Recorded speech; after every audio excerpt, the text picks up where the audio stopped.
नमस्कार, आप देख रहे हैं डीडी न्यूज। मैं हूं आपके साथ भावना नैयर। देश और दुनिया की तमाम बड़ी खबरों को लेकर हम हाजिर हैं। शुरुआत कर लेते हैं बुलेटिन के इस वक्त की अहम सुर्खियों के साथ।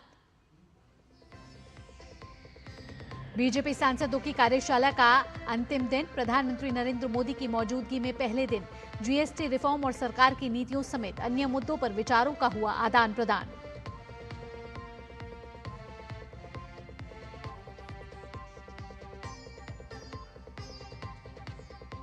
एसआईआर पर राजनीतिक दलों की याचिकाओं पर आज सुप्रीम कोर्ट करेगा सुनवाई। चुनाव आयोग के फैसले को दी गई है चुनौती।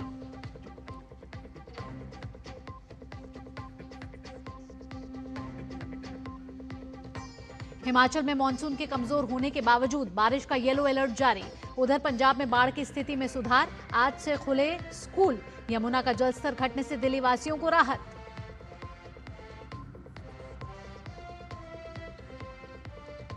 रूस पर नए और कड़े प्रतिबंध लगाने की तैयारी में ट्रंप। रूस के यूक्रेन पर ड्रोन से किए हमलों के बाद लिया गया फैसला। रूस यूक्रेन संघर्ष पर चर्चा के लिए यूरोपीय नेता करेंगे यूएस का दौरा। और खेल की खबरों में सिनर को हराकर स्पेन के अल्कराज ने जीता यूएस ओपन का खिताब। वर्ल्ड नंबर 1 का ताज भी छीना।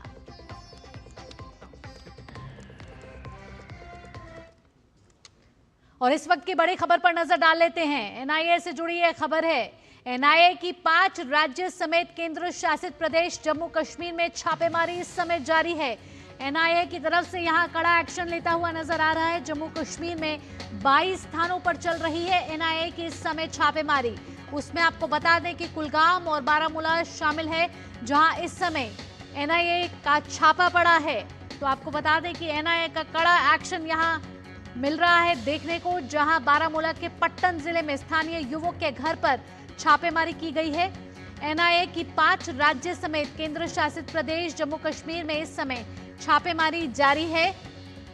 साथ ही आपको बता दें कि कई और जगह भी छापेमारी इस समय चल रही है।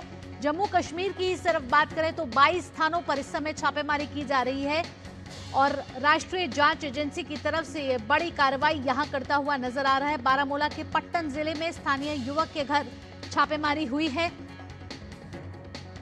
तो एनआईए की से जुड़ी हुई ये बड़ी खबर आपको बता रहे हैं, जहां कई जगह यहां छापेमारी चल रही है। वहीं जम्मू कश्मीर में 22 स्थानों पर चल रही है एनआईए की छापेमारी। ज्यादा जानकारी के साथ हमारे साथ फोन लाइन पर हमारे संवाददाता नीरज सिंह जुड़ गए हैं। नीरज, एनआईए की तरफ से कड़ा एक्शन यहां दिख रहा है।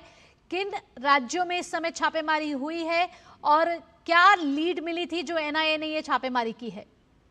देखिए, ये बड़ी छापेमारी की कार्रवाई है। 22 जगह पर एनआईए की जो टीम है अभी भी छापेमारी की कार्रवाई को अंजाम दे रही है। सुबह ये छापेमारी की जो कार्रवाई है वो एनआईए की तरफ से शुरू की गई थी। इसमें आतंकवादी और इसके अलावा जो टेरर लिंक है उसको लेकर ये छापेमारी की कार्रवाई एनआईए कर रही है। और हम कह सकते हैं कि एक बड़ी कार्रवाई है, क्योंकि 5 राज्य इसमें शामिल हैं। जम्मू कश्मीर के भी कई सारे जो इलाके हैं वहां पर एनआईए की टीम रेड कर रही है। बारामूला भी एनआईए की टीम पहुंची है और एनआईए का ये कहना है कि टेरर फंडिंग, इसके अलावा आतंकवादियों को ग्राउंड सपोर्ट और लोकल सपोर्ट जिस तरीके से उपलब्ध कराई जा रही थी उसको लेकर इंटेल मिला था एनआईए को।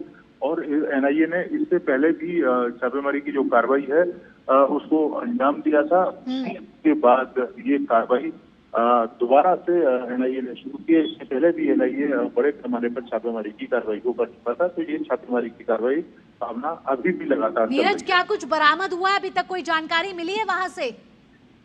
देखिए, पिछली छापेमारी की कार्रवाई में एनआईए को कई सारे दस्तावेज मिले थे, कई सारे डिजिटल साक्ष्य मिले थे, कई सारे रिकॉर्ड एनआईए के पास मौजूद थे। तमाम लोगों से जो पूछताछ हुई थी पिछली छापेमारी में, तो उससे नई जानकारियां एनआईए को मिली थी। उन नई जानकारियों को एनआईए ने अपने तरीके से पुष्ट किया, तमाम सबूत और साक्ष्य एकत्र किए। उसके बाद ये दोबारा से जो कार्रवाई है 22 जगहों पर एनआईए की वो चल रही है, जिसमें आतंकवादी और आतंकवादियों को किस तरीके से जो सपोर्ट मिल रही है, टेरर फंडिंग का जो पैसा है वो किस तरीके से आतंकवादियों तक पहुंच रहा है, ये तमाम लिंक एनआईए के पास थे। और उसी के बाद एनआईए ने अपनी इस छापेमारी की कार्रवाई को अंजाम दिया है, जिसमें 5 राज्य और यूटी भी शामिल है। कहीं ना कहीं एनआईए का उद्देश्य इस समय ये भी चल रहा है नीरज की आतंकवादियों और उनके ओवरग्राउंड वर्कर्स, साथ ही साथ स्लीपर सेल्स का जो ये नेटवर्क है उसको कैसे, उसकी लीड कैसे ली जाए और उसको कैसे तोड़ा जाए। देखिए, बिल्कुल इससे पहले भी आपने देखा है कि अलगाववादियों के खिलाफ भी एक बड़ी कार्रवाई एनआईए ने की थी। कई सारे लोगों को गिरफ्तार किया था, कई सारे कारोबारी भी एनआईए के निशाने पर आए थे जो पाकिस्तान से कारोबार करते थे और टेरर फंडिंग को सपोर्ट करते थे। और उनके एक तरीके से जो आर्थिक जो चैन थी उस पर एनआईए ने शिकंजा कसा था और बड़े पैमाने पर ऐसे लोगों को गिरफ्तार भी किया था। तो एनआईए दोहरी तरीके से काम कर रही है। एक तो जो ऐसी घटनाओं में शामिल हैं उनको अरेस्ट किया जा रहा है और कानून के दायरे में लाया जा रहा है, और उसके साथ साथ ही इनकी जो आर्थिक तरीके से चैन है उसको भी तोड़ने का काम एनआईए के द्वारा किया जा रहा है। तो एनआईए लगातार इस काम को कर रहा है और उसमें बड़ी सफलता एनआईए को मिली है। यही कारण है कि आप देखें कि जम्मू कश्मीर के अंदर आतंकवादियों की जो घटनाएं वो काफी कम हो गई है, क्योंकि बड़े पैमाने पर जो पैसे की फंडिंग होती थी उसको एनआईए ने स्टॉप कर दिया है और अब उन लोगों के खिलाफ कार्रवाई हो रही है जो आतंकवादियों को सपोर्ट कर रहे हैं और टेरर फंडिंग के सामने लगे। बिल्कुल, तो एनआईए की तरफ से यहाँ कड़ा एक्शन देखने को मिल रहा है। 22 स्थानों पर यहाँ छापेमारी इस समय जारी है। फिलहाल नीरज, तमाम जानकारियों के साथ आपका बहुत बहुत धन्यवाद। आगे बढ़ेंगे। बीजेपी सांसदों की 2 दिवसीय कार्यशाला का आज दूसरा दिन है। ये कार्यशाला संसद भवन परिसर में स्थित जीएमसी बालयोगी सभागार में आयोजित की जा रही है। रविवार को इस कार्यशाला के दौरान एक ऐसा दृश्य देखा गया जिसे बीजेपी हमेशा अपने लिए गर्व का विषय बताती रही है। अपने शीर्ष नेतृत्व की सादगी, अनुशासन और अपने कार्य व्यवहार के जरिए लोगों को प्रेरित करने की विशिष्ट शैली। इसी सादगी और अनुशासन का पाठ प्रधानमंत्री मोदी ने दिखाया जब वो इस कार्यशाला में किसी साधारण सांसद की तरह अंतिम पंक्ति में जा बैठे।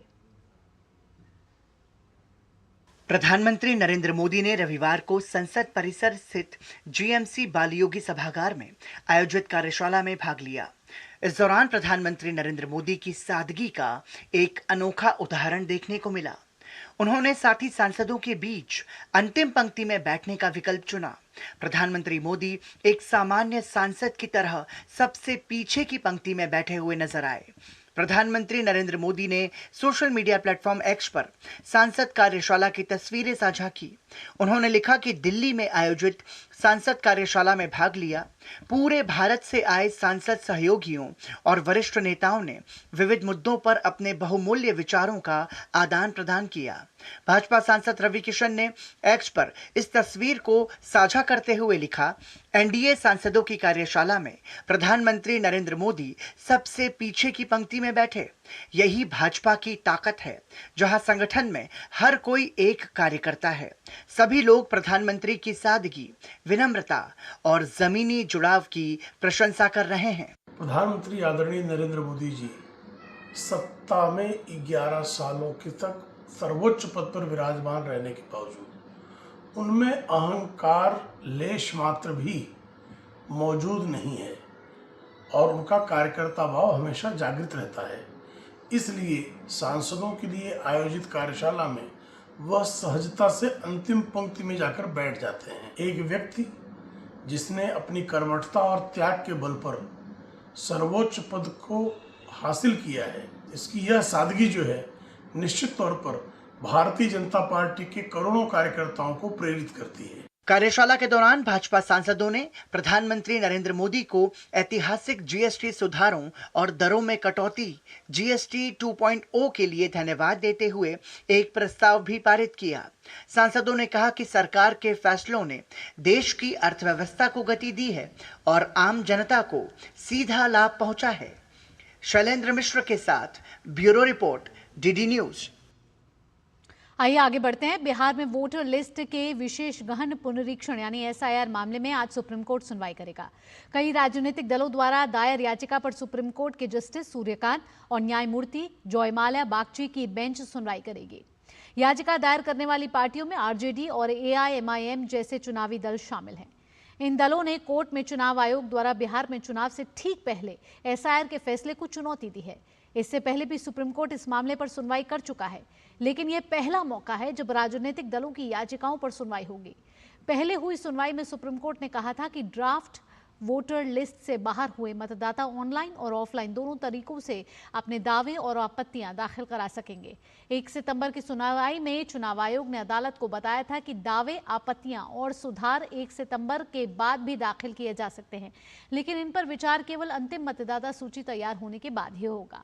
आयोग ने कहा था कि अंतिम नामांकन तिथि तक दावे और आपत्तियां दाखिल की जा सकती हैं। और आइए अब बात करते हैं मौसम की। दिल्ली में पिछले कुछ दिनों से बारिश का दौर थम गया है। दिल्ली में यमुना का जलस्तर खतरे के निशान से नीचे पहुंच गया है।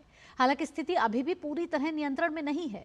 राजधानी के आसपास के कई निचले इलाकों में पानी भर गया है, जिससे स्थानीय निवासियों को परेशानियों का सामना करना पड़ रहा है। प्रशासन और सरकार की ओर से लगातार हालात पर नजर रखी जा रही है। निचले इलाकों में रहने वालों को शिविर में ठहराया गया है, जहां उनके लिए पर्याप्त इंतजाम किए गए हैं। वहीं हथिनीकुंड बैराज से 40,665, वजीराबाद बैराज से 65,370 और ओखला बैराज से 95,045 क्यूसेक पानी छोड़ा गया। प्रशासन लगातार स्थिति पर नजर बनाए हुए है। और अब बात पंजाब की। पंजाब के कई जिले भीषण बाढ़ की चपेट में हैं, जहां लगातार हो रही बारिश ने हालात और गंभीर कर दिए हैं। अब तक 48 लोगों की मौत हो चुकी है, जबकि 3 लोग लापता बताए जा रहे हैं। बाढ़ से 2000 से ज्यादा गांव प्रभावित हुए हैं और 22,000 से ज्यादा लोगों को सुरक्षित स्थानों पर पहुंचाया गया है। वहीं 3.87 लाख से ज्यादा लोग बेघर हो गए हैं और 20 लाख से ज्यादा लोग प्रभावित हुए हैं। इस बीच लुधियाना में सतलुज नदी पर बने 2 बांध कमजोर हो गए हैं, जिनकी मरम्मत का काम जारी है। राज्य में आज से स्कूल दोबारा खोल दिए गए हैं। रेल एवं खाद्य प्रसंस्करण केंद्रीय राज्य मंत्री रवनीत सिंह ने पंजाब में आई बाढ़ में सहायता प्रदान करने के संबंध में राजस्थान, गुजरात, मध्य प्रदेश और उत्तर प्रदेश के मुख्यमंत्रियों को पत्र लिखा है। उन्होंने इन राज्यों से पंजाब के लिए आर्थिक सहायता की अपील की है। अपने पत्र में केंद्रीय राज्य मंत्री रवनीत सिंह ने लिखा है कि पंजाब इस वक्त भीषण बाढ़ की चपेट में है, जिससे जनजीवन पूरी तरह से अस्त व्यस्त है। लगातार बारिश से नदियां उफान पर है। इस संकट ने बुनियादी ढांचे को क्षतिग्रस्त कर दिया है। उन्होंने आगे लिखा कि पंजाबी ने हर संकट में दृढ़ता के साथ साथ दिया है और आज जब पंजाब खुद संकट में है तो उसे देश से उसी प्रकार के सहयोग की अपेक्षा है। उन्होंने राजस्थान, उत्तर प्रदेश, मध्य प्रदेश और गुजरात से हर संभव मदद को तुरंत पहुंचाने की अपील की है। वहीं हिमाचल प्रदेश में इस वक्त बरसात कहर बरपा रही है। मौसम विभाग ने आज राज्य के 9 जिलों में बारिश का येलो अलर्ट जारी किया है। चंबा, किन्नौर और लाहौल स्पीति को छोड़कर बाकी सभी जिलों में बारिश के आसार है। कुछ इलाकों में तेज बारिश भी देखने को मिल सकती है। हालांकि विभाग का अनुमान है कि कल से अगले 3 दिन तक मानसून कमजोर रहेगा और बारिश की तीव्रता घट जाएगी। इस साल का मानसून प्रदेश के कई हिस्सों में सामान्य से ज्यादा सक्रिय रहा है।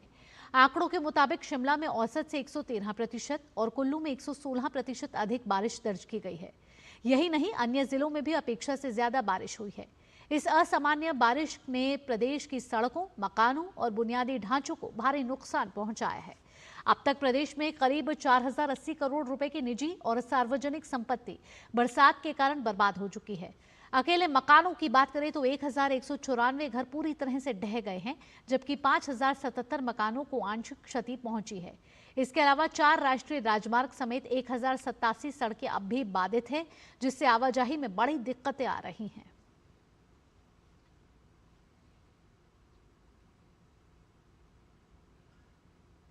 अब खबर चंद्र ग्रहण से जुड़ी हुई। चंद्र ग्रहण के दौरान देश भर में ब्लड मून देखा गया। अलग अलग शहरों में लोग इस खगोलीय घटना के साक्षी बने। इस बेहद खास पल की छवि को लोगों ने अपने कैमरों में कैद किया। बीती रात लगभग 3.5 घंटे से ज्यादा समय तक चांद पर धरती की छाया पड़ती रही। चंद्र ग्रहण की पूरी अवधि में पृथ्वी, सूर्य और चंद्रमा के बीच रही और चांद पर सूर्य का प्रकाश सीधा नहीं पड़ा। भारत समेत ब्रिटेन, फ्रांस, दक्षिण अफ्रीका, तुर्की जैसे देशों में भी चंद्र ग्रहण देखा गया। और आपको बता दें कि कल ब्लड मून देखा गया और इस खगोलीय घटना के साक्षी बने जिन्होंने अपने कैमरों में इस घटना को कैद किया। आइए अब आगे बढ़ेंगे। चंद्र ग्रहण खत्म होने के बाद आज मंदिरों में पट खोले गए हैं और मंदिर की सफाई भी की गई है। बात उज्जैन के महाकालेश्वर मंदिर की जाए तो यहाँ की तस्वीरें जब आपको हम दिखाएंगे तो पहले देव प्रतिमाओं का यहाँ गंगा जल से अभिषेक किया गया है और इसके बाद महाकाल मंदिर में बाबा की भस्म आरती की गई है। इस दौरान बड़ी संख्या में श्रद्धालुओं ने पूजा अर्चना की। तो उज्जैन के महाकालेश्वर से ये तस्वीरें, जहां चंद्र ग्रहण के बाद गंगा जल से अभिषेक किया गया और साथ ही साथ उसके बाद भस्म आरती की गई। यहाँ तस्वीरों के जरिए आप देख रहे हैं कि मंदिर के पट खोले जा चुके हैं और विशेष आरती यहाँ की गई है और इसी के साथ श्रद्धालुओं की भीड़ देखते ही यहाँ बन रही है। ओम नमः शिवाय के जयकारे लगाए जा रहे हैं और साथ ही साथ महाकाल मंदिर में बाबा की भस्म आरती की तस्वीरें आपके सामने। साल के आखिरी चंद्र ग्रहण के बाद आज वाराणसी के राजेंद्र घाट समेत अन्य घाटों पर गंगा स्नान के लिए श्रद्धालुओं की भीड़ उमड़ी। भक्तों ने गंगा स्नान कर सूर्य को अर्घ्य दिया और मंदिरों में पूजा अर्चना की। वाराणसी के घाटों की ये तस्वीरें, जहां गंगा नदी में श्रद्धालुओं ने आस्था की डुबकी लगाई। कल चंद्र ग्रहण के बाद जब मंदिर के कपाट बंद कर दिए गए थे, वहीं इन्हें खोला गया है और जिसके बाद श्रद्धालुओं ने यहां आके गंगा स्नान किया है। 8 सितंबर भारतीय संस्कृति और संगीत के दीवानों के लिए खास दिन है। आज भारत रत्न भूपेन हजारिका की जयंती है। इस अवसर पर प्रधानमंत्री नरेंद्र मोदी ने उन्हें याद कर नमन किया है। प्रधानमंत्री ने एक्स पर पोस्ट कर लिखा है, भूपेन हजारिका जी को उनकी जयंती पर याद करते हुए जिस तरह हम उनके जन्म शताब्दी समारोह की शुरुआत कर रहे हैं, इसी कड़ी में उनके जीवन और संगीत पर कुछ विचार लिखे हैं और बताया है कि कैसे इन्होंने लाखों लोगों को प्रेरित किया।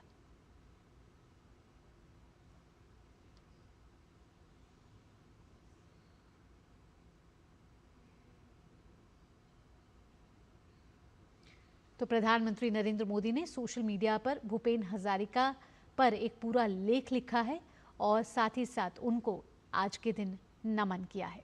उनके जीवन और संगीत पर उन्होंने कुछ विचार लिखे हैं और बताया है इस लेख के जरिए कि कैसे उनके जीवन और उनके विचारों ने इस देश को प्रेरित किया है।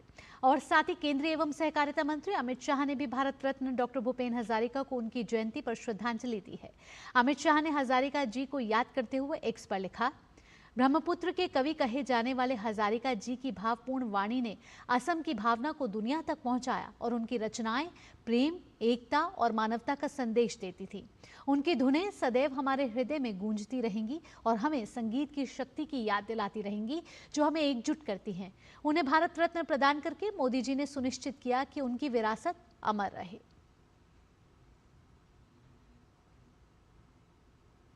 और आइए अब बात कर लेते हैं पीआईबी फैक्ट चेक के। सोशल मीडिया पर भारतीय सेना प्रमुख जनरल उपेंद्र द्विवेदी से जुड़ा एक वीडियो वायरल हो रहा है, जिसमें दावा किया गया है कि उन्होंने ऑपरेशन सिंदूर में लड़ाकू विमानों और सैनिकों को खोने की बात कही है। सरकार की फैक्ट चेक यूनिट पीआईबी ने इस दावे को पूरी तरह से खारिज करते हुए इसे फर्जी बताया है। जांच में सामने आया है कि ये एक मैनिपुलेटेड वीडियो है जिसे आर्टिफिशियल इंटेलिजेंस यानी कि एआई की मदद से बनाया गया है। पीआईबी ने स्पष्ट किया है कि सेना प्रमुख ने ऐसा कोई बयान नहीं दिया और असली वीडियो भी जारी किया है। वक्त यहाँ छोटे से ब्रेक का हो गया है। ब्रेक के बाद खबरें होंगी अंतर्राष्ट्रीय जगत से।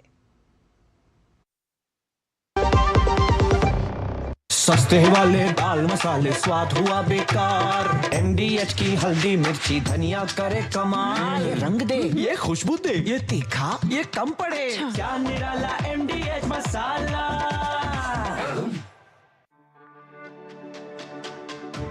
मेरी पसंद, मेरी पसंद, मेरी पसंद, मेरी पसंद, हमारी पसंद, हम सबकी पसंद। मजबूत देश का मजबूत सरिया हो गया स्टील।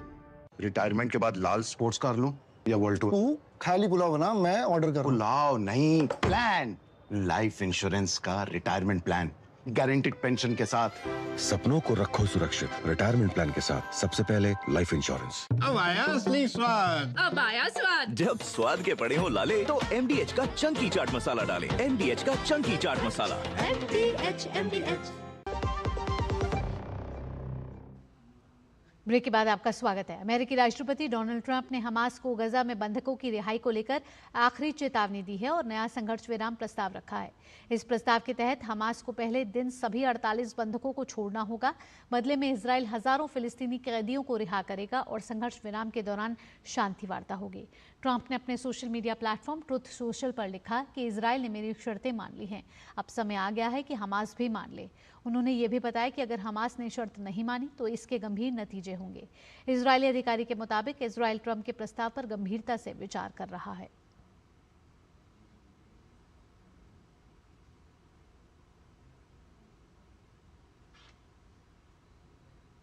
अमेरिका के राष्ट्रपति डोनाल्ड ट्रंप ने रविवार को व्हाइट हाउस में कहा कि अब रूस पर और कड़े आर्थिक प्रतिबंध लगाने का समय आ गया है। उन्होंने चेतावनी दी है कि संघर्ष रोकने और रूस को बातचीत की मेज पर लाने के लिए अमेरिका प्रतिबंध के दूसरे चरण में जाने की पूरी तैयारी में है। ट्रंप ने कहा कि अब तक जो प्रतिबंध लगाए गए हैं वो नाकाफी हैं। यदि रूस ने अपनी आक्रामकता जारी रखी तो हम और सख्त कदम उठाएंगे। उन्होंने कहा कि हमारा मकसद रूस को शांति वार्ता के लिए मजबूर करना है। ट्रंप ने यूरोपीय सहयोगियों से भी समर्थन की अपील की है और कहा कि रूस की हरकतें वैश्विक शांति को खतरे में डाल रही हैं। ट्रंप की यह टिप्पणी ऐसे समय में आई है जब रूस ने यूक्रेन पर हमला तेज कर दिया है। अमेरिका के जॉर्जिया राज्य में हाल ही में हुई छापेमारी के बाद दक्षिण कोरिया अपने नागरिकों को सुरक्षित स्वदेश लाने की दिशा में तेजी से कदम बढ़ा रहा है। राष्ट्रपति कार्यालय ने रविवार को जानकारी दी कि हिरासत में लिए गए करीब 300 कोरियाई नागरिकों की रिहाई के लिए बातचीत पूरी हो चुकी है और अब उनकी वापसी की प्रक्रिया शुरू कर दी गई है। इधर ट्रंप प्रशासन ने भविष्य में और सख्त कार्रवाई की चेतावनी दी है, लेकिन फिलहाल दोनों देशों के बीच संवाद बना हुआ है। और अब खबर खेल जगत से। भारत ने चौथी बार हॉकी एशिया कप 2025 जीतकर इतिहास रच दिया है। भारत ने दक्षिण कोरिया को 4-1 से हराकर चौथी बार ये प्रतिष्ठित खिताब अपने नाम किया है। इस जीत के साथ ही भारतीय टीम ने अगले साल होने वाले हॉकी विश्व कप के लिए क्वालिफाई भी कर लिया है। देखिए बिहार के राजगीर से डीडी न्यूज के संवाददाता गौरव कुमार की ये खास रिपोर्ट। भारतीय पुरुष हॉकी टीम ने इतिहास रच दिया है। जी हां, राजगीर के इसी मैदान पर भारत ने कोरिया को फाइनल मुकाबले में 4-1 से शिकस्त दी। तारीफ करनी होगी हरमनप्रीत सिंह की अगुवाई की इस भारतीय टीम की, जिसने अपनी कमियों को दुरुस्त किया। 5 बार की चैंपियन थी कोरिया की टीम इस प्रतियोगिता की और भारतीय टीम 3 बार की चैंपियन थी। लेकिन अगर बात करें तो कोरिया के खिलाफ भारत का जो रिकॉर्ड था फाइनल का, वो कोई बहुत अच्छा नहीं था। कोरिया की टीम जो थी वो कहीं ना कहीं उसका पल्ला भारी था। लेकिन उसके बावजूद जिस तरह से भारतीय टीम ने मैच में अपना दमखम दिखाया, पहले क्वार्टर से ही टीम ने गोल किया जिसे सुखजीत ने अंजाम दिया और जो बॉडी लैंग्वेज थी वो बहुत ज्यादा कहना चाहिए कि कोरियाई टीम को हावी पड़ रही थी, क्योंकि भारत ने गेंद के पोजीशन के मामले में अपना कंट्रोल रखा। कोरिया की टीम को खिलाड़ियों को कभी भी मौका नहीं दिया खुद पर हावी होने का। अक्सर ये कहा जाता है कि भारतीय टीम की जो कंसिस्टेंसी की जो कमी है वो हमेशा सामने निकल कर आती है, लेकिन इस बार टीम ने अपने इस परफॉर्मेंस को बैलेंस करके रखा और इसको भी दूर रखा। अगर सुपर 4 के मुकाबले की बात की जाए तो यही कोरियाई टीम के खिलाफ टीम का जो स्कोर था वो 2-2 से ड्रॉ रहा था। लेकिन एक बार फिर से टीम ने अपने आप को साबित किया है, भारतीय टीम ने, कि वो काबिले तारीफ है। उसने जो भी कोशिशें की है वो रंग लेकर के आई हैं और सबसे बड़ी बात क्या है कि इस भारतीय टीम ने अगले साल होने वाले हॉकी विश्व कप के लिए क्वालिफाई कर लिया है। कैमरामैन सौरभ बख्शी के साथ मैं Gaurav Kumar, DD news, Rajgir, Bihar. Hockey Asia cup में जीत को लेकर प्रधानमंत्री नरेंद्र मोदी ने भारतीय पुरुष हॉकी टीम को बधाई दी है। उन्होंने एक्स पर लिखा, बिहार के राजगीर में आयोजित एशिया कप 2025 में शानदार जीत के लिए हमारी पुरुष हॉकी टीम को बधाई। यह जीत इसलिए और भी खास है क्योंकि उन्होंने गत विजेता दक्षिण कोरिया को हराया है। यह भारतीय हॉकी और भारतीय खेलों के लिए गौरव का क्षण है। हमारे खिलाड़ी और भी ऊंचाइयां छूते रहें और देश का नाम रोशन करते रहें, यही कामना है।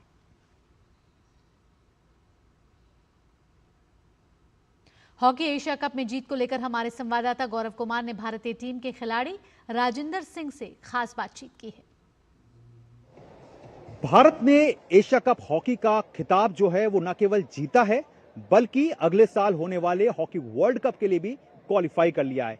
और इस वक्त हमारे साथ है राजिंदर। सबसे पहले तो बहुत ढेर सारी बधाई, लेकिन साथ ही साथ ये भी जानना चाहेंगे कि कितना मुश्किल था एशिया कप का ये सफर आप सबके लिए। Sir thank you so much पहले तो फॉर कांग्रेचुलेशंस। एंड हमारे लिए काफ़ी चैलेंजिंग था बिकॉज हम बिल्कुल डिफरेंट वेदर ऑस्ट्रेलिया से ट्रेनिंग करके आए थे और हम हर एक गेम को उस गेम के अकॉर्डिंग ले रहे थे, ना कि नेक्स्ट के बारे में सोच रहे थे। जैसे आपने खुद कहा कि ऑस्ट्रेलिया टूर की बात की, उससे पहले आपने यूरोपियन टूर भी किया हुआ था आप टीम ने, तो वहां पे परफॉर्मेंस उतना मन मुताबिक निकल के नहीं आया था।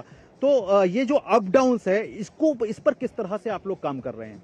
सर इस पर हम बस यही कर रहे थे भी हम कंसिस्टेंट रहें अपनी टीम के साथ और अपने गेम प्ले के साथ। अब हॉकी विश्व कप के लिए आप लोग क्वालिफाई कर चुके हैं, तो यहाँ से अब चुनौती जो है वो कम नहीं बल्कि अब और ज़्यादा है। हाँ जी सर, और हम इस चुनौती को पॉजिटिवली लेंगे और हार्ड ट्रेनिंग करेंगे और होपफुली वर्ल्ड कप में बहुत अच्छा परफॉर्म करके मेडल आएंगे।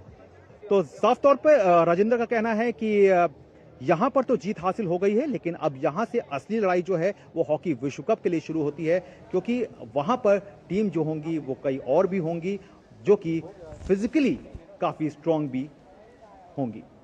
कैमरामैन सौरभ बख्शी के साथ मैं गौरव कुमार, डीडी न्यूज, राजगीर, बिहार। और अब खबर यूएस ओपन से जुड़ी हुई। कार्लोस अल्कराज ने यूएस ओपन का खिताब जीत लिया है। फाइनल में अल्कराज ने यानिक सिनर को 6-2, 3-6, 6-1, 6-4 से मात दी। इस जीत के साथ ही अल्कराज सिनर को हटाकर दुनिया के नंबर 1 टेनिस खिलाड़ी भी बन गए हैं। ये दोनों खिलाड़ी इस साल लगातार तीसरे ग्रैंड स्लैम फाइनल में आमने सामने थे। इस साल के चारों ग्रैंड स्लैम इन दोनों के ही नाम रहे हैं। सिनर ने ऑस्ट्रेलियन ओपन और विंबलडन जीता, वहीं अल्कराज ने फ्रेंच ओपन और यूएस ओपन जीतने में कामयाबी पाई। इसी के साथ इस बुलेटिन में इतना ही। देश और दुनिया की बाकी खबरों के लिए जुड़े रहिए डीडी न्यूज के साथ। दीजिए अनुमति, नमस्कार।